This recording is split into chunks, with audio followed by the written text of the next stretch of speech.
Good afternoon, everyone, and thank you for joining us today. My name is Joe Cirincione, and I'm the Government Relations Coordinator for the National Cooperative Business Association, NCBA-CLUSA. For over 100 years, NCBA-CLUSA has been the apex association representing and assisting in the development of co-op businesses across all sectors in the U.S., including rural cooperatives and co-op development centers. In this webinar, you'll hear directly from U.S. Department of Agriculture staff about tactics you can use to strengthen your rural cooperative development grant application prior to the upcoming June 3rd deadline. Our USDA partners will address key components of the application, including scoring criteria, tips on documentation, and answer any questions you might have. The topic of today's webinar, the Rural Cooperative Development Grant, is a vitally important program that improves the economic condition of rural areas by helping individuals and businesses start, expand, and improve rural cooperatives. It is one of the few federal programs targeted towards co-op development and is critically important for the co-op ecosystem.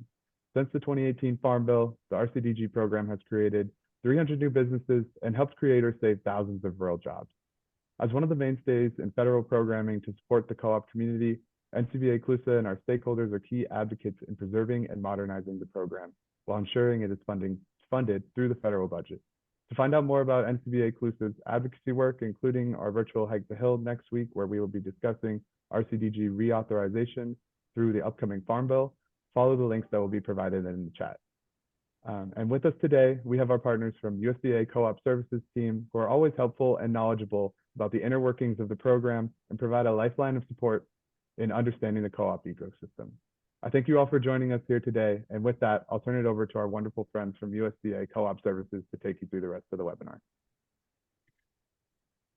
Thank you, Joe. I truly appreciate the opportunity to walk you through the Rural Cooperative Development Program.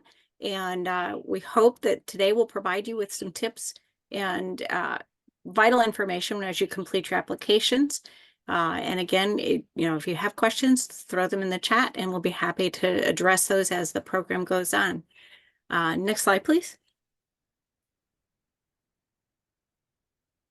Here you have most of the Cooperative Services Branch team members. Jim Wadsworth is our branch chief.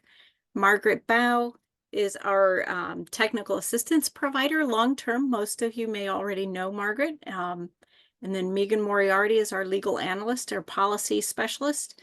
Myself and Robbie Fauser-Fink are two program specialists that have now moved to the national office and joined the cooperative staff. And we're happy to be here and appreciate the opportunity that NCBA-CLUSA has provided us. So next slide, please. Margaret, it's all yours. Okay, very good. Thank you, Debbie. And thank you, NCBA-CLUSA, for this opportunity. We wanted to share with you just a basics about the purpose of the RCDG. Oops. Okay, here we go.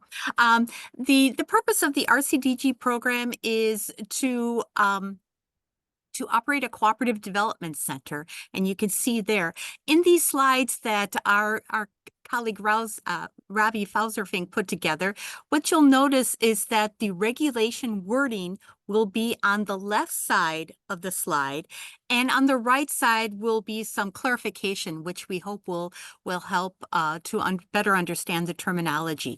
So you can see there the purpose of the RCDG program: to create cooperatives and mutually owned businesses in rural communities, to create and or save jobs in rural communities, and to provide education and technical assistance to support cooperatives in rural communities. Next slide.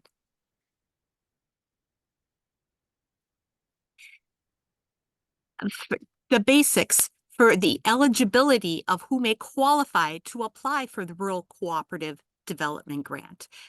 It must be a nonprofit or an institution of higher education. This is a one-year grant. The start date may be October 1st, the start of the federal fiscal year, anytime between October 1st and January 1st of 2025. So there is that window that applicants may choose when they actually start the grant. Eligible use of funds is to provide technical assistance and education for cooperative development. There are matching funds that are required. If you are a 1994 institution serving in Indian country, there is a match of 5%. All other applicants need a minimum of a 25% match. And before you apply, you also need to register with sam.gov. SAM stands for the System for Awards Management, and acquire a UEI, which stands for Unique Entity Identifier. There is more information about that, and there's a link there on how-to videos that our colleagues put together on how to actually acquire those two very important things. So I turn it over to, next slide, turn it over to you, Debbie. Okay. And we're going to talk a little bit about the documentation and the information available as you look at preparing your application. You will need to take a look at the NOFA, which is in the Federal Register, and all of the underlined pieces that you see on this slide are links to the documents that we're going to talk about today. The NOFA is the funding announcement. It provides the guidelines for the application, the items that are necessary, and the scoring criteria for the application, so how that process is going to work. I would encourage you to look at the Federal Register in detail as far as how, check the definitions, make sure you understand what technical assistance is, what cooperative development is, and how the funds can be used. On here, you'll also see on the right side on that second bullet, it says 7 CFR 4284 subpart F. That is the regulation that governs this program, and you will find more detail about the scoring criteria under that section in that documentation. And I also am remiss, I neglected to introduce Lisa Sharp, who is the program administrator on the program side for this program. She keeps us all straight and makes sure that we're providing you the correct information. So I apologize for that, Lisa. I missed that on our slide. But she's been very helpful as far as getting the information collected, helping us get on task with what we need to be providing you. Next slide, please. Okay. One of the key pieces, or the part that your application will be scored on, is the proposal narrative. And this is where Lisa's going to take over. Thank you, Debbie. Thank you all. It's a pleasure to be with you today. I want to talk with you a little bit about the required proposal narrative. We've tried to be very intentional about the information that we provide you. And if you follow that closely, it really aids in our scoring ability to find the information that you want to share and that is scored upon. So just to very briefly cover that, of course, the title page would be first, followed by the table of contents. The page limits are very important to make sure that you're able to concisely submit the information that you want to convey to the scoring panel. The executive summary should be 2 pages, followed by the applicant eligibility information, which is also 2 pages. And then the project narrative, we allow 40-page limit on that. It seems that that's a reasonable amount to be able to convey the information that we're looking for. Please be kind on the font size with that. Through the project narrative, you'll want to cover the goals of your project and the expected economic outcomes, the performance measures that you've identified, as well as the undertakings and the project period that you wish to perform the tasks under. You'll need to provide verification and certification of matching funds, and we'll talk a little bit more about that later. You'll find on the right-hand side is an example of the cash match verification and the in-kind match verification forms that are available both in doc type and PDF formats. Those can be found either in grants.gov or on the Rural Business Cooperative Grant website.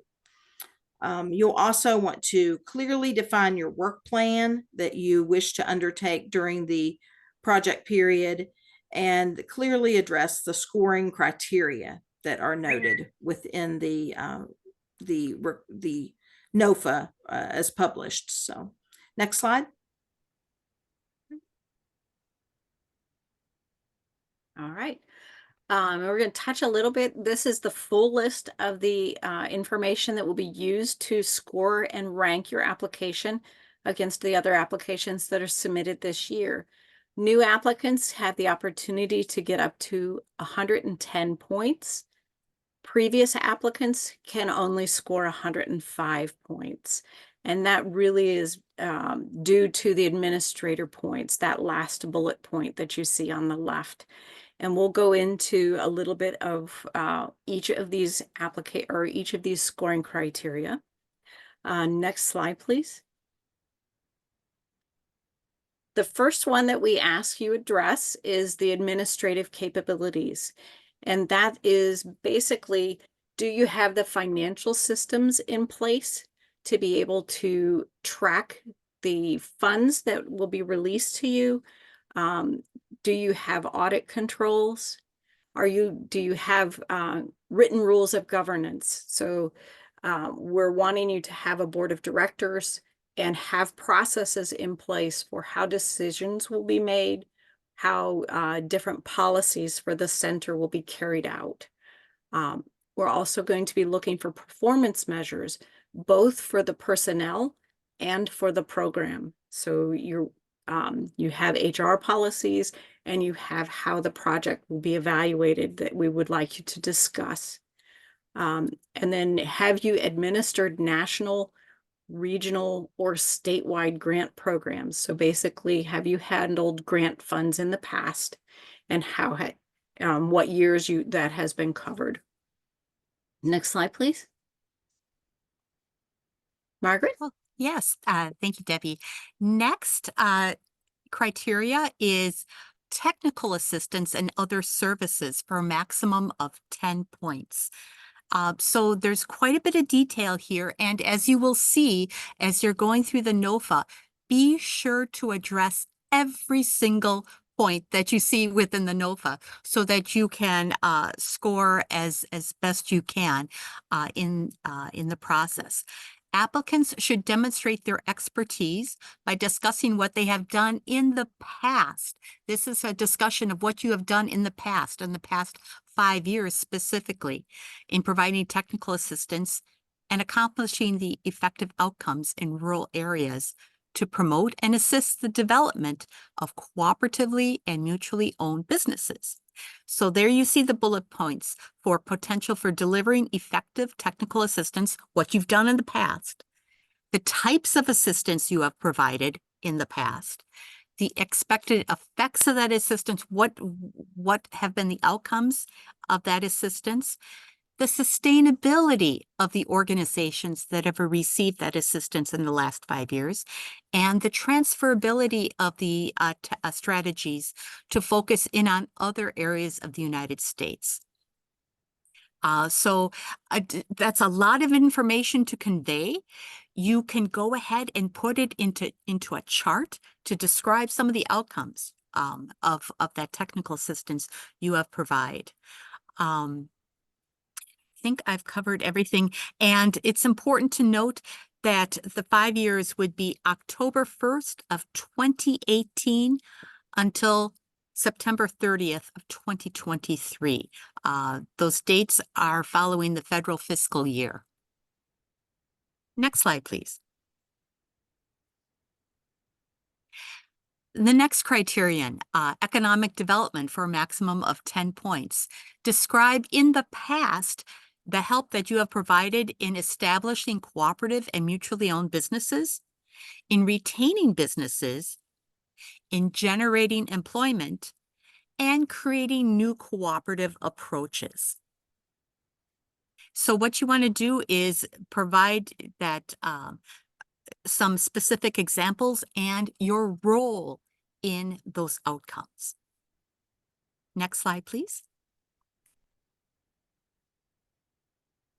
So you may ask, this is still part of that economic development criterion.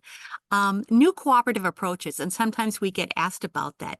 Here are some examples, and it's listed in the NOFA of some potential cooperative approaches. It's not an exhaustive list, but some ideas.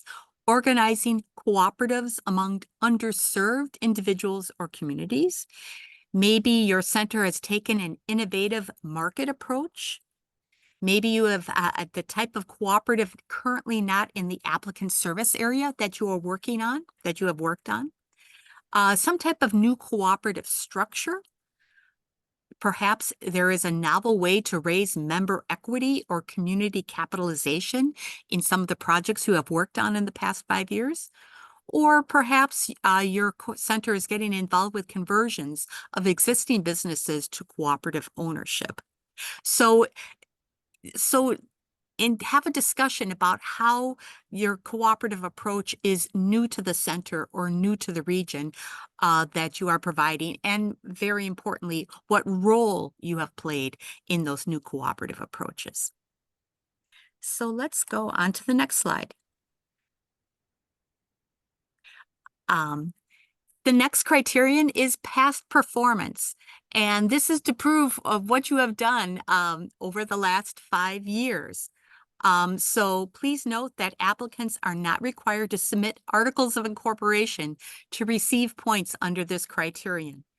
Applicants that are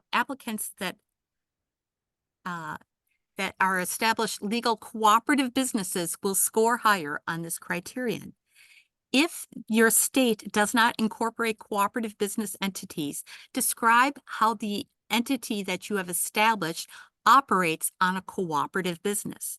Examples include, but are not limited to, the principles and practices of shared ownership, democratic control, one member, one vote, a distribution of net income based on the business rather than the equity contributed, the concept of patronage.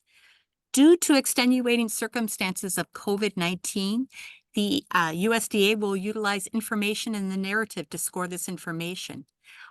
Perhaps because of COVID-19, there may not, there's a little more wiggle room in the expectations. Documentation to verify past performance in establishing legal entities will be required before an award is made. So next slide, please.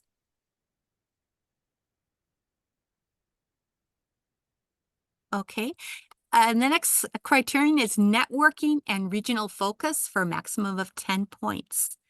Applicants will score higher in this criteria by demonstrating the outcomes of multi-organizational and multi-state approaches.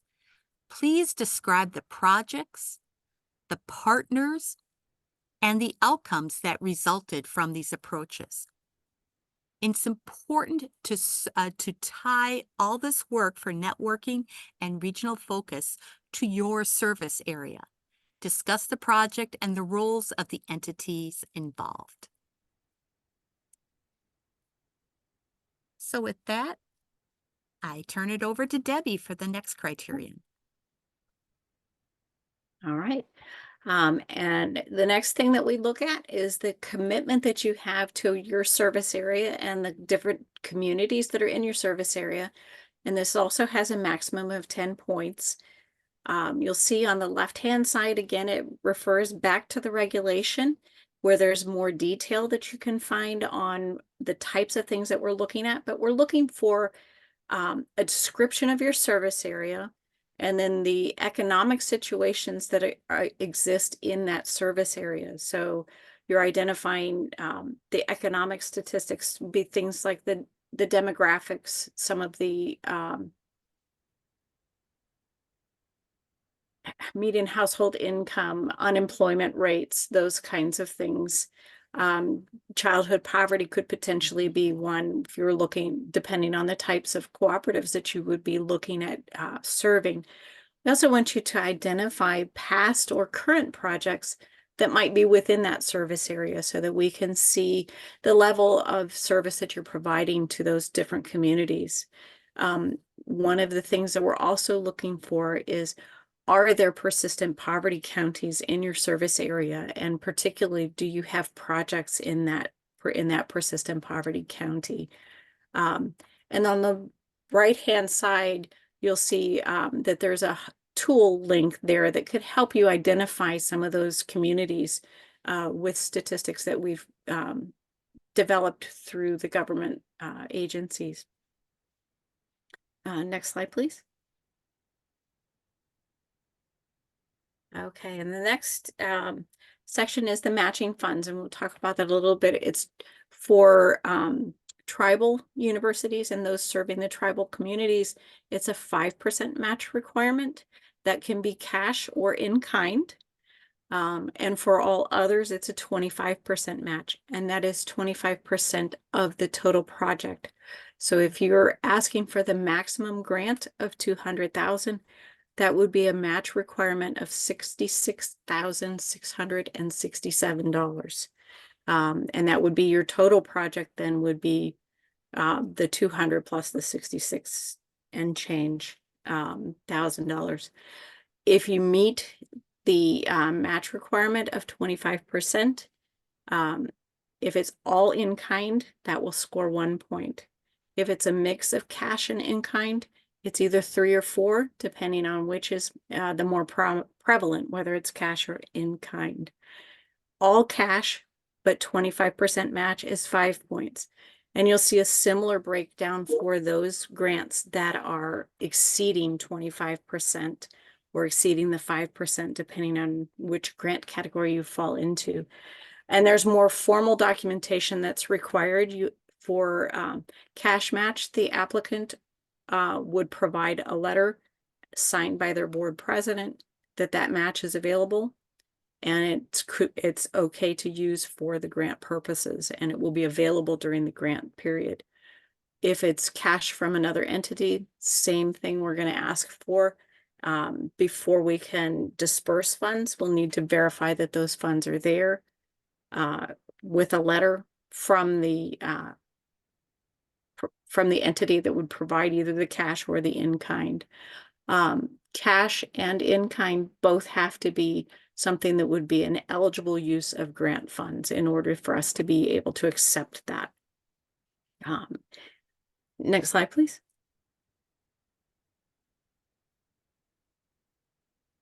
And Lisa. Thank you, Debbie. The next slide talks about the in-kind match. As Debbie mentioned, in-kind is acceptable as a match qualifier for this program. In terms of defining in-kind, we do accept goods and services. It's important to note that they can be provided by the applicant or a third party. You must be able to demonstrate how that goods or services is valued, though. So we'll be looking for some type of definition of how you've arrived at the value of that in-kind match. If the applicant pays for goods or services, it's considered to be a cash match. That's sometimes that comes into question. We get some questions about that. So that's an important thing to note. And then any applicant staff is considered cash. Any applicant staff time that's contributed to the project would be considered a cash match. As Debbie mentioned, cash scores higher, so you want to keep that in mind if that's at all possible. Documentation must be provided by the person that's contributing the in-kind match, either the applicant or a third party, providing the date, the type of goods or services that are being provided, again, that value of what you've arrived at and how you've arrived at that value. It's important that the goods or services would be available for the time frame of the grant period, the grant performance period. Some ineligible examples of an in-kind match might be equipment, land, operating costs that have a value greater than $5,000. So next slide. Okay, work plan and budget. And this is really the meat of what you're going to be doing with the funds. So you really want to spend some time and describe this well. We want you to list the specific tasks, whether that's by type or service, whether it's a specific project or a type of service that you'll provide. And then identify how much of the grant funding and how much of the match funding is going to be attached to those services. And then how did you come about the customers or that you'll be providing services to? That needs to be identified, along with the key personnel that are going to be carrying out those tasks. Does not mean that every single person that will touch that task needs to be identified, but the person that's going to be the lead for that and be basically responsible for making sure that it gets completed. That's what we're wanting to see. And then the evaluation methods that you're going to be using to help both determine, whether the project is completed, and then the quality of the project. So we want you to do the qualitative and the quantitative type of evaluation. So qualitative, how many people attended a workshop? On the qualitative side, how many, what did people say they were going to be using from that workshop? Are they going to be making changes from the technical assistance that you've provided? And how will that impact their business? So that's more on the qualitative side of things. Along with that, the budget, you're going to be able to, or where did I go?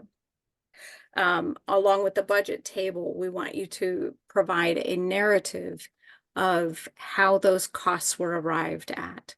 If you've already made connections with a consultant that might be providing part of the technical assistance, their fee is going to be what you would attach to that. If you've got staff that you're going to be using for particular tasks, the percentage of their salary will get attached to that. If you've got contract services, how did you arrive at that? Your travel, those kinds of things. We're going to, you need to discuss how you determined the cost that you've attached to that. Keep in mind a couple of big issues. If you have tasks in your work plan that are ineligible, if that is more than 10% of the total project costs, your application will be considered ineligible and will not be scored. So be very, very careful how you're arriving at the tasks and how you're going to use the funds. Another thing is on indirect costs. If you have a negotiated federal rate for indirect costs, you may use that. If you do not, then your total direct costs are 10% of your total project costs. And we can go into that a little bit more deep if somebody has specific questions. But with that, next slide, please. Okay, and the next scoring criteria is also 10 points. And it is the qualifications of those performing the tasks. And while this might sound like we want to see resumes, that's not the sum total of what we're looking for. We want maybe a summary of a resume, a paragraph perhaps, but then also what we want you to do is to go into more detail about types of projects they've completed, any type of complex problem, say a worker conversion or something along those lines to a cooperative. Those would be a complex project. And if they've completed one of those or they've done those in the past, have they done feasibility studies for cooperatives? Have they done equity drives, those types of things that are very complex and detail oriented? If they've carried out those kinds of things, then identify those as their expertise. So it's a difference between looking at they've got 25 years of business development experience and then saying they've done 5 feasibility studies, 3 of those have become full-fledged cooperatives. So the more detail that you can provide about their expertise and the types of projects that they've worked on, the higher that project is going to score. Next slide, please. Okay. The next criteria that's almost to the end is local and future support, again for 10 points. And we'll go over this in 2 slides. First, we'll cover the local support. And this is an opportunity to include letters of support. And you want to do that from a variety of partners and clients that you'll be working with. Include a description of the relationship and the support provided. Ensure if you are submitting letters, ensure that the letters are signed and recent, dated within the year here of the opening of the grant period. And don't include letters from service providers or persons that will be providing match. And as you can see on the left-hand side, there's quite a bit of detail about folks that can be with the local support. So now let's go to the next slide and cover future support. Provide detail about other resources. So this is where you'll, there are a number of, several questions that you'll want to go into. Discussion, should include new and existing funding sources that support applicant goals. So you want to provide detail about other sources of funding that you have already received. Next bullet point is alternative funding sources that reduce reliance on federal, state, and local grants. That comes straight from the enabling legislation. So you'll want to describe your plan to secure funding from these other sources. And then finally, the use of in-house personnel for providing services versus contracting out for expertise. Also part of this is discuss the strategy for building in-house technical assistance capacity. And then the next slide. And I think, Debbie, would you like to handle the additional points? Sure. The administrator points are ways that the administrator can add extra points onto the application. It is something that you will have to ask for if you feel that you meet one of the priority areas, and you will have to discuss how you meet that criteria or address that criteria.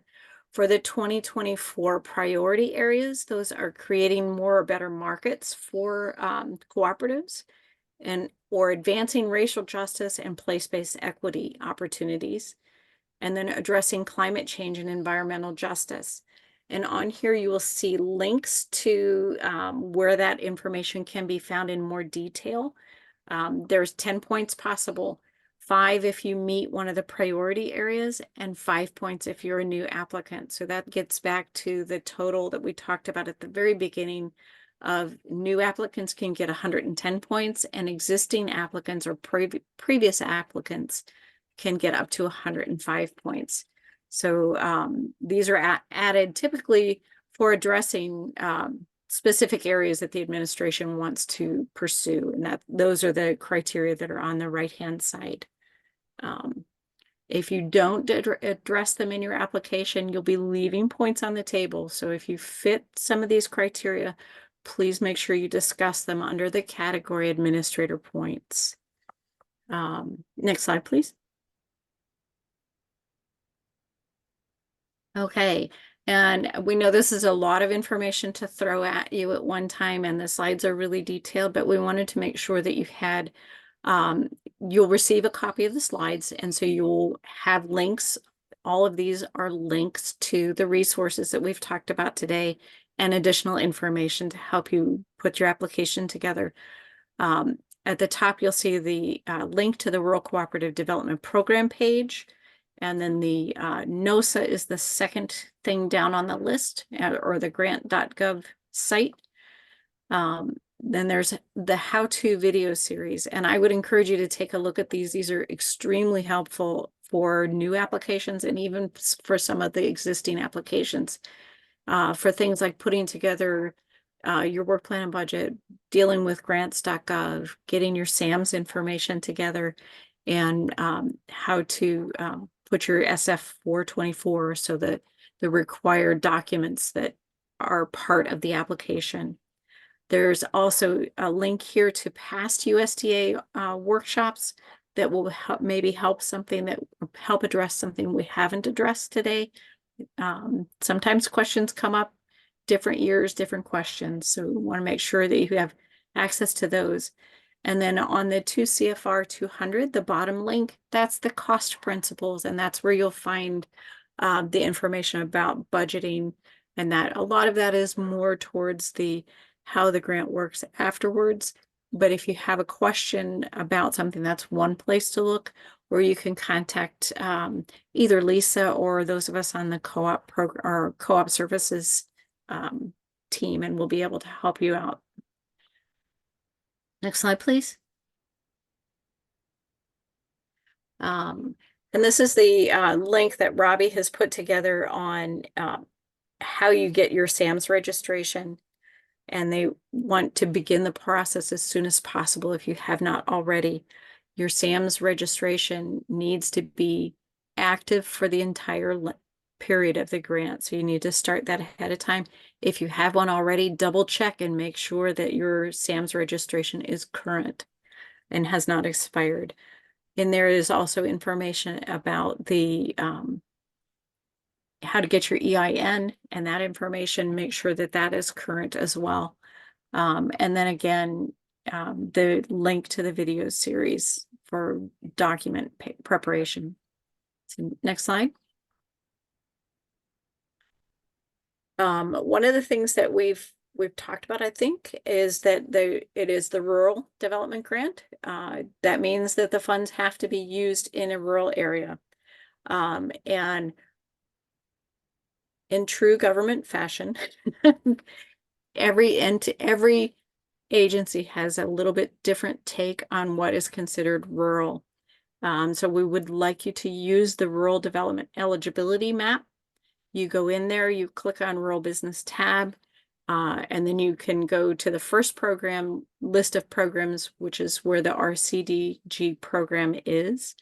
And then you search the map for your program area or for your project area. And that way you'll be able to determine whether it is rural or not. Next slide, please. Some common issues that we've seen as people put their applications together. Putting participant support costs in there that are more than 10% of the budget. We can't do that. You can cover some participant support costs, but it cannot be more than 10% of the total grant fund requested. And then covering operating expenses of the applicant. So the center cannot use that funding for covering their own operating costs. That said, that's not the same thing as the de minimis, the 10%. What we're talking about is you can't use that to operate the center itself, over and above what the project is.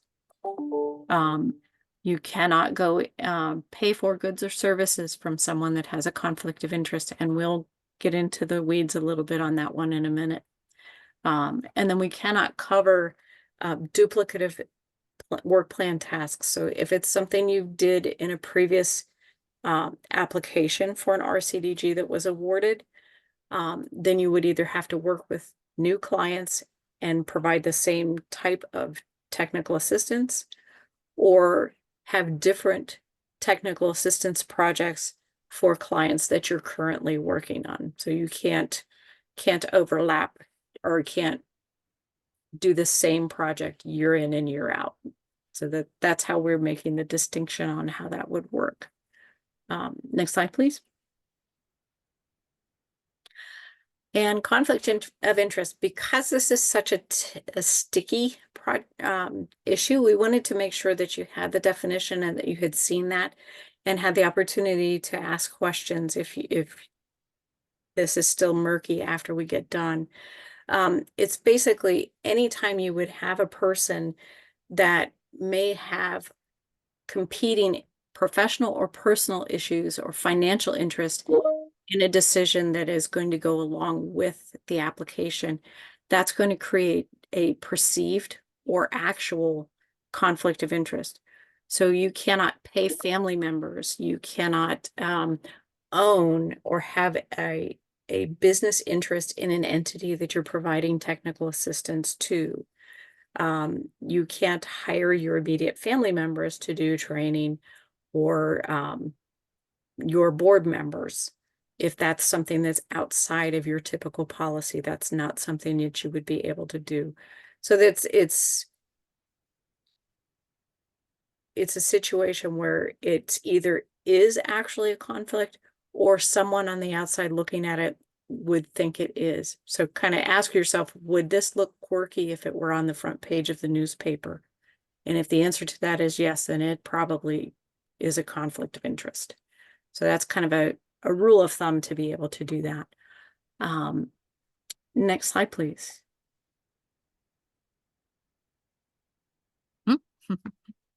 And that's the end of where we had the official information, and we are going to open it up at this point to questions. Would it help if I read a few of the questions from the Q&A? Yes. Okay. Here's a question about networking from Charlotte.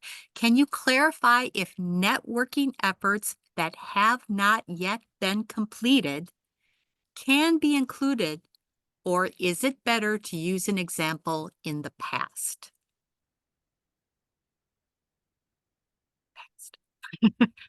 Yeah, we're really looking at the past. You know, we're looking for the depth of that relationship. So if you have an example from the past that is a full-fledged completed networking, that would be great.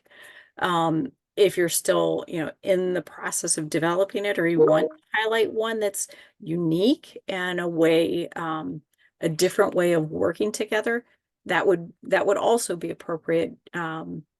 You know, if you have a mix of different types of networking, that's probably the best way to approach that. As far as, you know, we've got some we've done in the past. We're looking at new ways of working together, and here's some examples of those. I think, Yeah. Margaret or Lisa. Yeah, and this is the base that we've built up, you know, these are the relationships we've built up, and we anticipate it will result Right. in that. Right. Lisa, do you have any extra insights? I don't think so. Not on that one. I've been reading ahead here on this. Yeah. question. Okay. Some really Okay. good question. Okay. Okay, I'll move on to the next question. I am confused. What is the difference between cash and in kind? Okay. Do you want to take that one, Lisa? I can. Cash, of course, is cash, and we need verification that that cash is available, whether it's through a bank account statement or some verification that cash is readily available for the grant period in question. In-kind contributions are typically goods and services.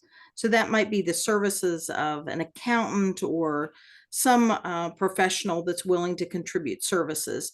It's important to remember, and I think Debbie mentioned this before, that there cannot be a conflict of interest associated with that contribution that they're making. But you also must be able to value the contribution, the in-kind contribution itself. So that might be the time that they would typically charge a client to be working on similar activities. So make sure that that's all well documented and included if you do plan to submit some type of an in-kind contribution or match to the program. Right. And I would add that, yeah, I would add that the documentation of that in-kind needs to come from the entity that's providing it. It cannot be the center verifying or saying that the in-kind exists. It has to come from who's providing it. I have a question, and I know Lisa and Debbie can further. What about personnel time, employee time of the center? Is that cash or is that in kind? It is cash. If they are a full-time permanent employee, it is a cash match, or it's cash. And we do have those forms available that I mentioned are referenced that are on grants.gov, and they're also on the Rural Cooperative Development grant site through USDA. So reference those and be sure to include those. That's a good way for you to document and capture the information that we'll be looking for. Right. Robbie, I see you have your hand up, and I'm glad you're able to join us. That's okay. Hello, everyone. I think this has come up on the panel before, and I just maybe be good to clarify. What if the cash is from a third party? What if the state or another entity, a foundation says, hey, we're going to give you $10,000? Is that still considered cash if it's not from the applicant? Yes, it's still, if they're providing cash, it is still considered cash, even it's third-party cash.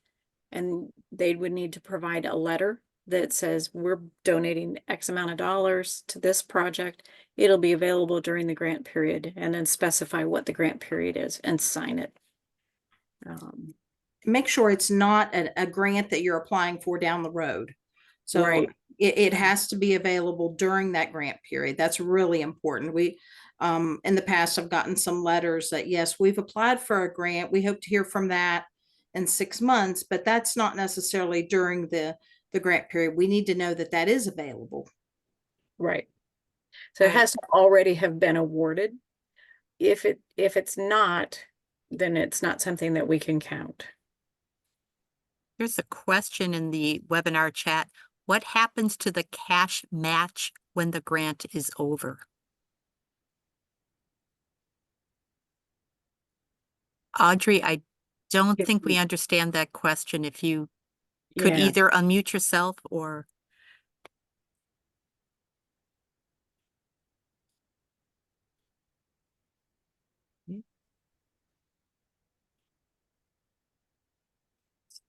Okay, well, I'm wondering if maybe to discuss the ratio with the, Oh, yeah. that might be why part of her question. Okay. Yeah. I'm going to back up just a little bit. The cash match is the portion of the total project that the center has to pay for. The actual grant funds are the part of the grant award. If you went strictly with 75% grant funds, 25% match funds, we can only reimburse in that proportion. So as you're putting your budget together, that's something to consider as well, is don't front in, unless you have lots of cash sitting around doing nothing, don't front end your grant or don't front end your project with all of the grant funds being drawn down at the beginning, because that won't be something we can do. You have to show on the reimbursement side, you have to show the grant funds that you've obligated or spent but not drawn, and you have to show the amount of grant or of match that you have spent. And that's the proportion that we can reimburse in. So if you've only spent 10% of the match, we can only reimburse what that percentage would support in grant funds. If that doesn't make sense, email me and we can talk further. Or email Robbie or Lisa. We've all been down that road. Yeah. I'm not the only one. Basically, the 75-25 split, if you ask for $1 back, we're going to give you 75 cents. Right. If And you have to spent show that you've spent the $1 of what your match was, we're not going to give you anything back. But you can always spend your match faster than your grant, but you can't spend your grant faster than your match. You've got to at least have that 75-25 ratio when you ask for reimbursements, because this is a reimbursement grant. We do not hand it out in the front end. Right. That said, and maybe this is what Audrey's getting at, is if you spend your match first, we keep a running tally of how much of that match has been spent. You'll submit documentation that match has been spent, and then as you then further spend grant funds, that allows more to be drawn down. So if you are tight for cash or tight for and can't cover reimbursement or can't cover a long period to wait for the grant reimbursement, try to put your grant proposal and your budget together so that you're spending your match money first. And that way you'll have more access to the grant fund reimbursement quicker. That makes sense? Good I mean, tips. Yeah. Thank you. Yeah. Grants management. yeah, It yeah, goes on. Yeah. yeah. And if you've got cash available and can sit there, you can put your budget together in any order you want. But because it's reimbursement and it has to be at that same proportion of what match you've committed to the project, that's what we're stuck with. Okay. Okay. Why don't we move on to a different line of thoughts? Question comes in on personnel. If you know you will be hiring someone new inside of the grant period, how do you address that? Well, what we've asked people to do in the past is if you know you have an open position and you know what they will be assigned to do in your work plan, then you need to discuss the skill set that you're looking for and whether they will be full or part-time. And that's really what that's the best you can do at that point. Thank you.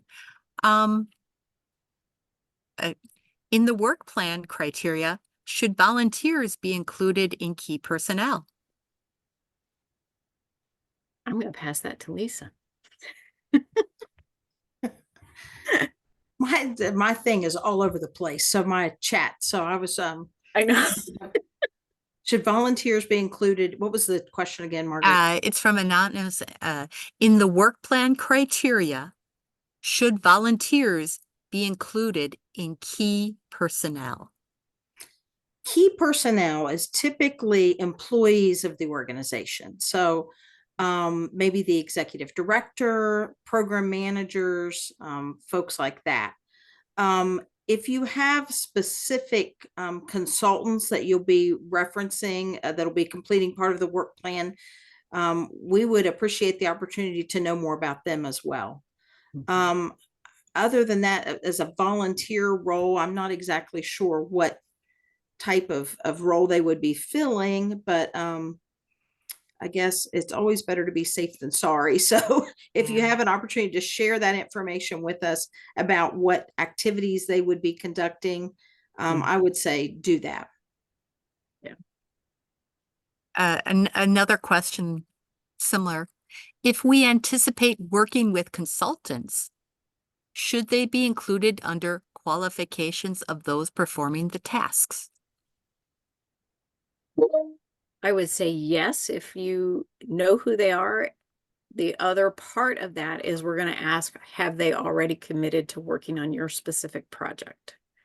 And if the answer is yes, they've committed to working on your project, then definitely include their skills and include them in the qualified people. If they're not, I think I would probably be inclined to do what you would for a staff member that you have not yet hired. Say, we anticipate hiring someone with these qualifications to do this portion of the work plan. Unless they've committed. I don't know that I would put the name in there until they are committed.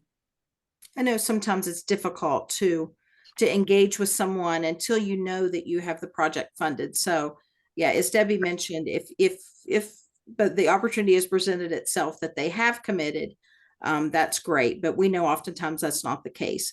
But it is important for us to understand the commitment to the project so that there's not an unexpected delay, that you can't find quite the right person to conduct the activities that you wanted to, or the person that you had in mind is otherwise engaged and won't be available till maybe 3/4 of the way through the project. So those are the kinds of issues that we often are looking at.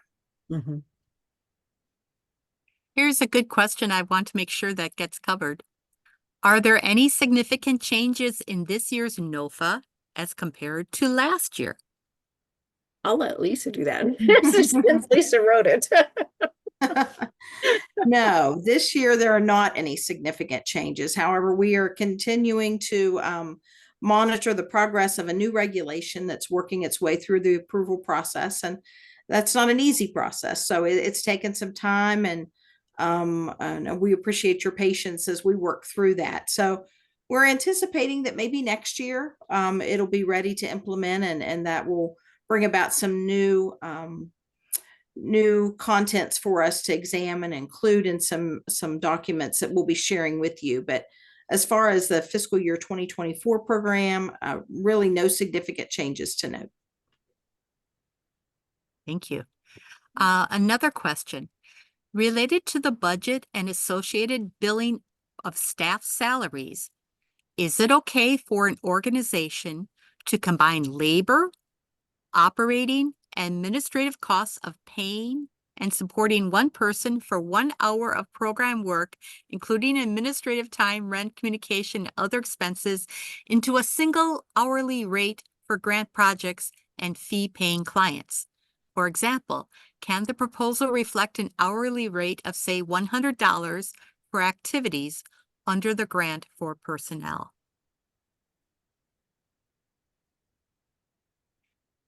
And for Debbie and Lisa, the question came in at 12:53.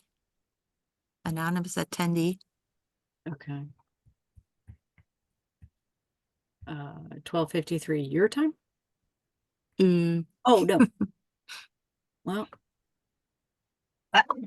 If you Yeah. guys don't mind, I'm just gonna jump in here. Yeah. Understand your question, but when you combine things like that and say if one of those things were determined ineligible, then we don't know how many hours was maybe for that ineligible task. So that's why we're, saying that you really need to break this down to where what exactly is that money going towards? What type of task? So could you combine it? Yes, you could. Do I suggest doing that? Probably not, because of that reason. It's got to be very clear how did you arrive at that number? And with what tasks? right. I mean, I think you need to be able to determine the salaries and benefits that are directly appropriated to or allocated to the grant.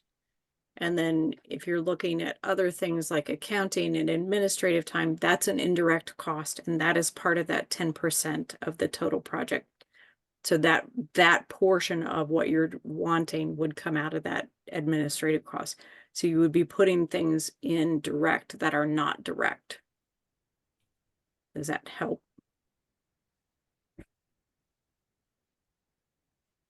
Because I don't see the question in my chat.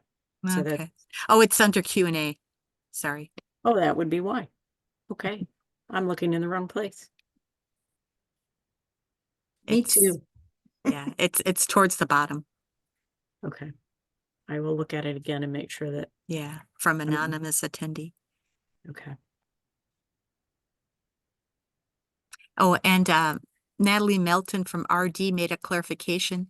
There should be no match at the end of the period of performance or the grant period. All match funds should have been spent before the grant is expended. Yes. Excellent Well response. said. Yeah, thank you, Natalie.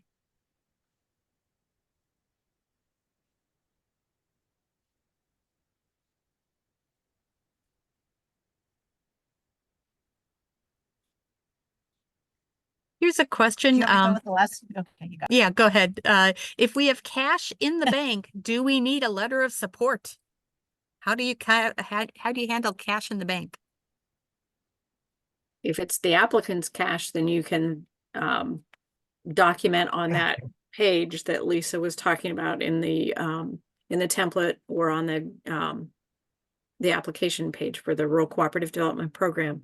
There's a cash match thing, and you put the dollar amount that you're committing to cash and sign it as the applicant. And then at the time it's obligated, if you're selected for funding, then you would need to document that through sending a copy of your bank statement. We see And you that pretty regularly, a bank statement, yeah. Yeah. Yeah.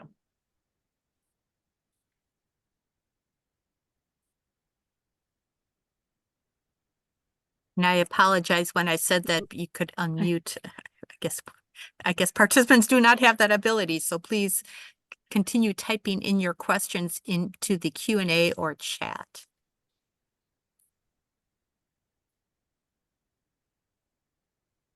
Margaret, there's one in the very beginning of the chat from Deb. In the work plan budget, does key personnel include volunteers? I know somebody asked about volunteers earlier, but just wanted to address that specific question because it was way at the top. I think that was answered. Yeah, that was answered. Okay.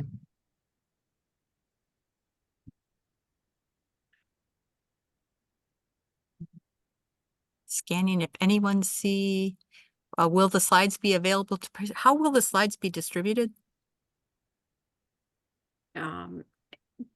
NCBA will email those, I believe, is what they did last year. They submitted that. The slides and the recording, the link to the recording are going to be available.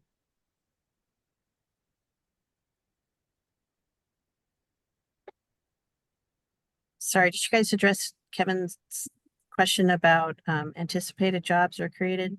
Do you want me to read it? I missed that. Go ahead. If a feasibility study is being proposed as an RCDG activity, how do we estimate anticipated jobs created or saved? Clearly, a feasibility study does not by itself create or save jobs. The feasibility study might be found unfeasible. The co-op may choose not to implement a feasible project. Or does anticipated job reflect if the project is feasible and if the co-op develops a business plan and implements the projects, then X jobs would be created, saved?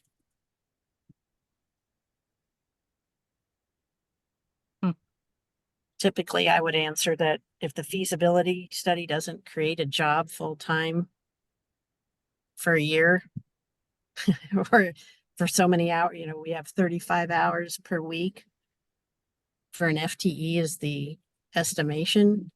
I don't think the jobs for that feasibility study would be, there wouldn't probably be any. And then maybe if they do, you help them next year and they do proceed with it, then you could maybe count those jobs in the following. Does that sound about right, ladies? Yeah, a feasibility study, that's future tense. That's Right. That's dependent upon a lot of factors. I would not feel comfortable including that in the number of jobs created or saved. And I would say, remember, it's the work being done. So the work being done is the feasibility study. Right. And to me, that would be the person doing the feasibility study. Yeah. Yeah, if it lasted a whole year and they spent 35 hours a week on it. If they Right.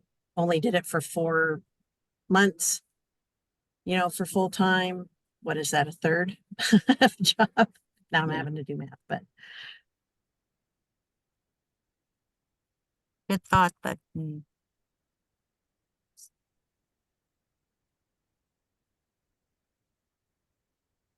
Okay.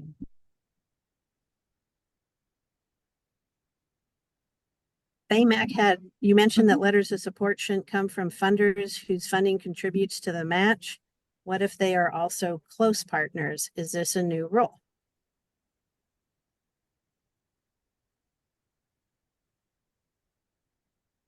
it's probably for criteria number 10.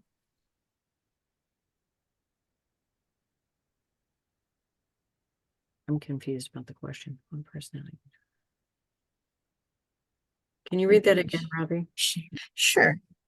You mentioned letters of support should not come from funders whose funding contributes to the match. What if they are also close partners?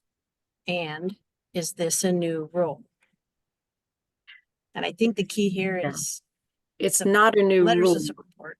Yeah, it should be coming from the people that are benefiting from the technical assistance Right. and also people you're working with. Yes, the funder you are working with, but then it becomes a conflict of interest per se. You know, here we gave you money and we're saying it's a good project. Yeah, it You appears. could mention it in your letter of support, yeah, as a good organization that you're working with. I'm sure someone has other thoughts that can articulate them better than I can today. I think if they're providing funding and then they're also a partner, you're not really getting at the beneficiary of the technical assistance you're providing. And that's really what the letters of support are, or they're from partner organizations. So not necessarily from funders. We're going to assume if they're providing funding that they're interested in you being successful. But what you don't want to do is create an appearance of a conflict. And if they're providing you money and they're a partner, then how are they unbiased in the outcome of what you're doing? So it's a little murky. It's not a new rule, but it's been kind of a tenuous thing to look at for a number of years. Just to be safe, I probably wouldn't include it. Yeah, I think if they're a funder and if you have other partners that you can get letters from that are not funders, I would probably opt in that direction.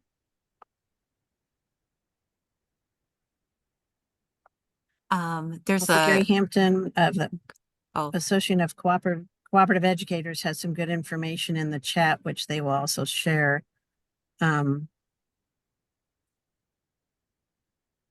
I just answered a question about the funding window of the grant. It should not begin before October 1st, 2024, but no later than January 1st, 2025. And in the grant period, the performance period is 1 year from the beginning of your the date that you specify. And Derek asked, can match funds be contingent? And that word would be no. No. They need to be party awarded or provided or committed. here's a question. Another question related to budget and associated billing of staff. Can you combine all salaries, benefits, and hours of staff working on the grant activities to come up with one average hourly billing rate rather than having to bill rather than having to have each billed individually? Say what? Whoa. Can you repeat again what's included in that hourly rate?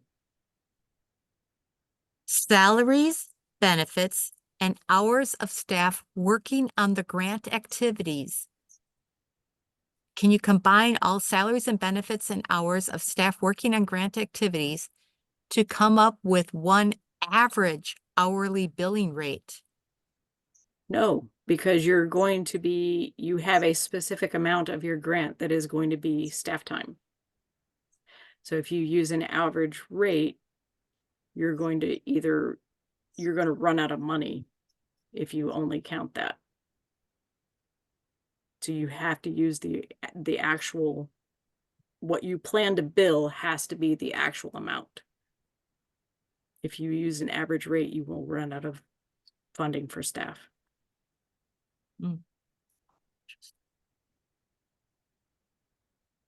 Another And Char clarification. asked, okay, go ahead.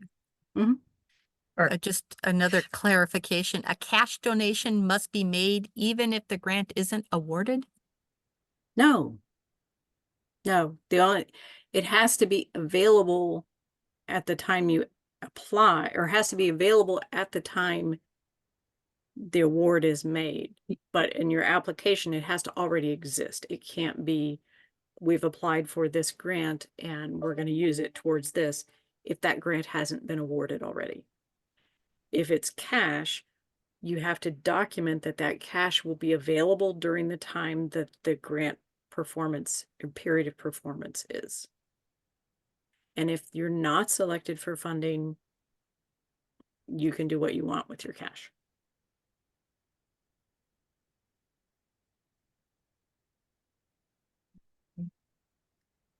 Robbie, did you want to read the question Yeah. from Shar? Shar asked regarding letters of examples of the center's recent past technical educational assistance in co-op development. I would assume the strongest examples are those that the center performed in rural areas as opposed to assistance provided to co-ops in urban areas. And sorry, I was supposed to delete letters up. So regarding examples of the center's recent past. And Yeah, in the past, we've looked at just, is the experience, wait a minute, before I go there.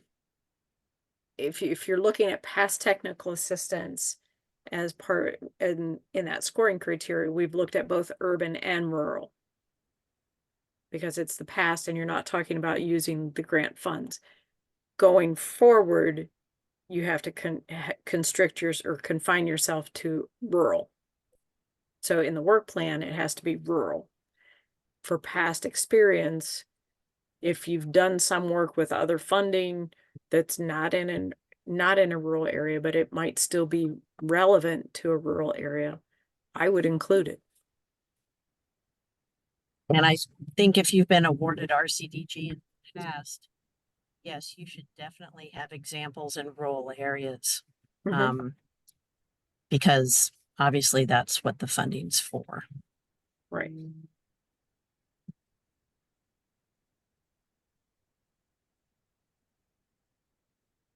Derek asked, cooperatives registered as in Colorado are not nonprofits. What kind of organization might we collaborate with, especially as rural organizations? Woo, all kinds. Yeah. Economic development folks, Yeah. Goodness, extension, Workforce development. state level Department of Economic Development, Regional. yeah. The one that pops to mind in Colorado is the community wealth builders would be one. Community foundations, yeah, there's a lot there. Yeah, you're in good shape in Colorado for Yeah, there's many folks involved in local food that would be interested in cooperative development as well. yeah. Or if you're doing a conversion, there's an employee ownership center there. Right. Right. And Gladys asks, can we JV with another nonprofit? So I'm not hip on what JV might be. Joint Joint venture. venture, maybe. Yeah. That's your question. Can you say that again? Can we do a joint venture with another nonprofit?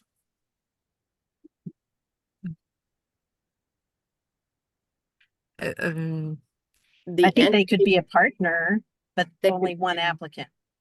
Can only be one applicant, and that applicant has to be a nonprofit or an institution of higher education. And it has to be the one controlling the funds.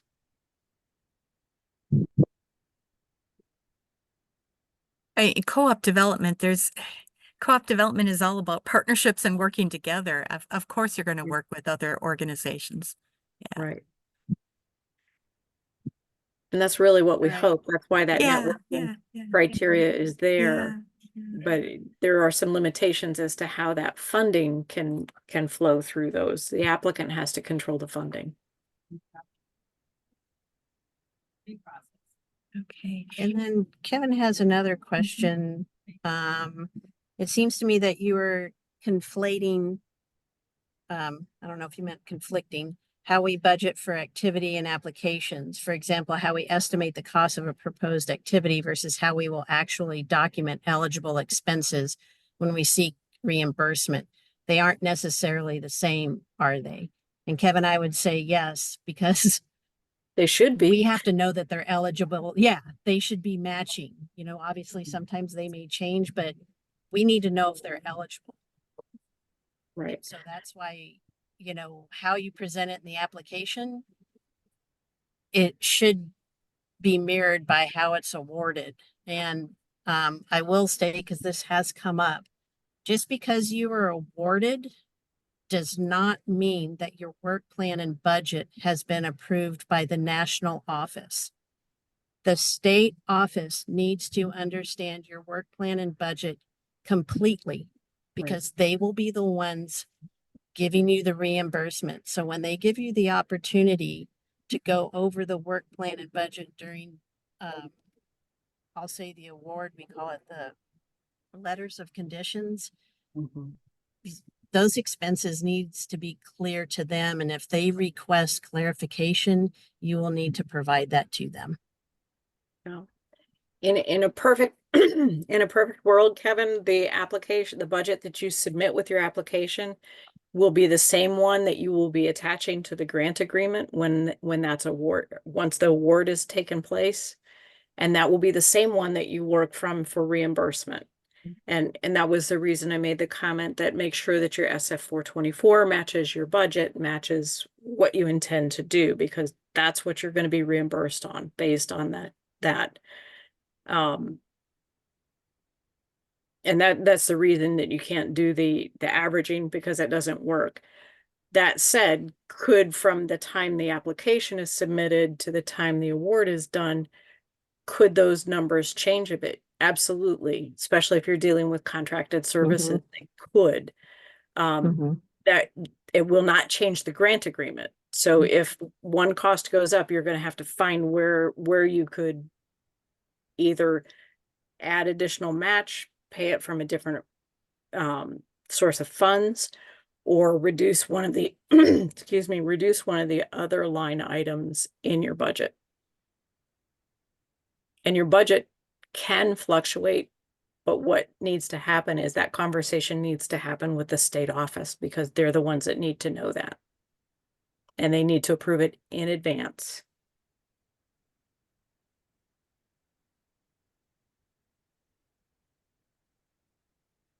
I would also just want to state that our scoring panel takes a lot of time and effort to provide comments for those of you that have applied in the past. Yeah. So I would encourage you to reference those. The state offices did receive those, and hopefully they shared those with you.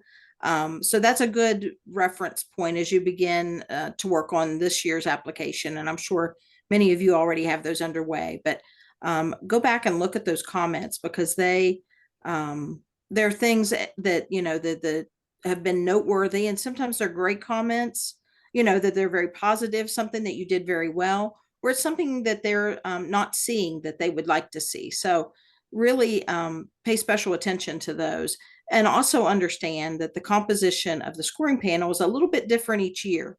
So if you see something that is different than what you've seen in the past, understand that that's a different group of individuals. They're all very knowledgeable about the Rural Cooperative Development Program, but all have a little bit different perspective. So I think that really makes the process much richer in the long run. So right. And each year you're competing against a new set of applications. So absolutely, the competition will be different every year.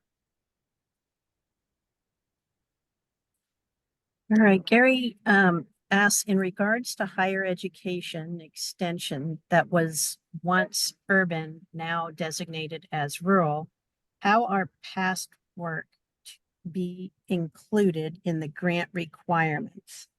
Does the past technical assistant work, while classified as urban, qualify for grant inclusion and acceptance?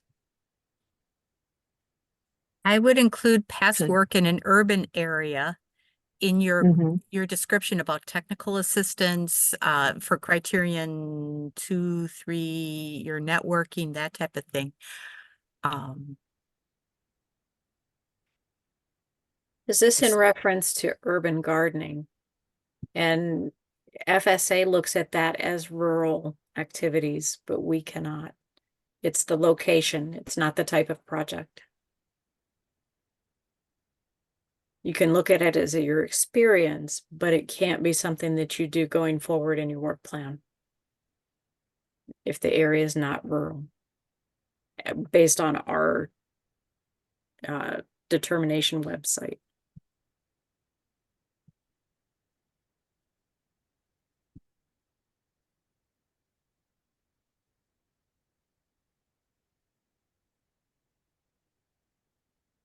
The reference is to historically Black college and universities and economic development.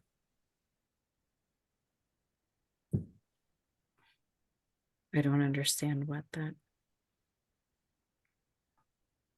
If the project is urban, was once urban and is now rural, and it was done by a historically Black college and university? Let me back up and maybe address how urban and rural is defined, and the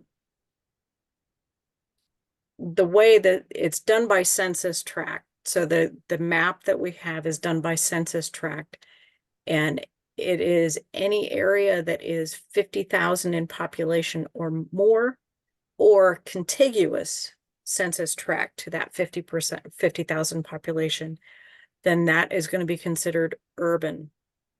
And it's very unusual for something to be considered urban in that context and then be reverted to rural. So I'm not sure exactly whether the issue is the rurality of it or whether it's the type of project.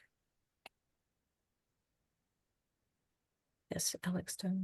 It qualifies on the eligibility map. If it qualifies under the eligibility map as rural, then it's not a problem to have it in your work plan going forward.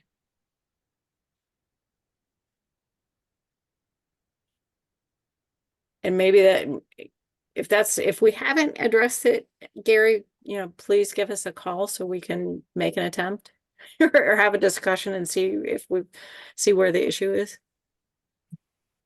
Yeah, And sometimes that's just easier to talk it out. Yeah. I mean, if it's rural on the eligibility map, then it can be included in the work plan going forward. Either way, it can be considered part of your experience in the technical assistance provision under that second scoring criteria.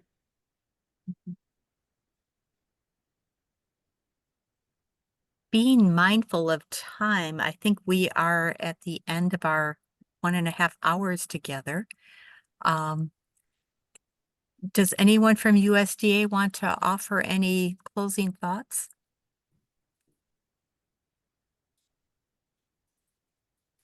I would just say that we look forward to receiving your applications. It's always a great time to see all of the work that's happening out in across the country. And so we appreciate all you do and look forward to ways that we might be able to support you in that work. So if you have questions, please don't hesitate to reach out to our cooperative staff. They are so incredibly knowledgeable, and I know I rely on them very heavily. So I appreciate all they do, and I know they're great resources for all of you. But and I'll be glad to field questions as well. We have a lot of resources available online, but sometimes it just helps to talk through something with you. So again, don't hesitate to reach out, and we wish you the best of luck on your applications. Yeah, and look forward to reading them. Yes, and thank you, NCBA CLUSA and Tilde for your translation services as well. Thank you for sponsoring this. Yes, thank you.